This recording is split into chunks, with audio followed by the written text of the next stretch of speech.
দেখো, এই পৃথিবীর সবকিছু একদিকে আর ওই টিউশনটা একদিকে, যেখানে আমরা যেতামই শুধু আড্ডা মারতে। আমরা জানি কোনো পড়াশোনা হবে না, জীবনের কোনো উন্নতি হবে না, তবুও রোজ যেতাম, কারণ ওখানে গেলে বন্ধুগুলোর সাথে দেখা হবে আর প্রচুর গল্প হবে।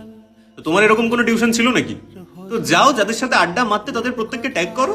যে সোনাই মোড়া সময় ছিল সুখের স্রোতে ভরা, ওইখানেতে প্রথম থেকেই গৌণ ছিল পড়া, মুখ্য ছিল পিএনপিসি, আর আড্ডা সবাই মিলে পড়ার নামে মাইনে দিতাম গল্প করার বিলে। স্যার যে বড় শান্ত ছিল, বলতো না তাই কিছু, ওই কোচিনে সিলেবাসের করতো না কেউ পিছু।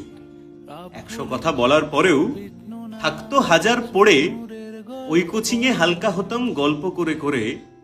অন্য কোচিং বাঙ্ক মারলেও ওটাই যেতাম রোজ, কারণ গেলেই পেতাম জীবন জুড়ে লক্ষ্য সুখের খোঁজ। ওই 4টে দেওয়াল ছিল যেন ম্যাজিক দিয়ে বাঁধা, গেলেই কেমন ফুরিয়ে যেত সকল জটিল ধাঁধা। পারলে আবার যেতাম ফিরে, আবার হতাম ছোট, জীবন জুড়ে সবটা যদি আমার মতো হতো। যদি তোমার হাতে সুযোগ আছে, হাজার পড়ার ফাঁকে এমনি একটা টিউশন যেন তোমার খাতায় থাকে।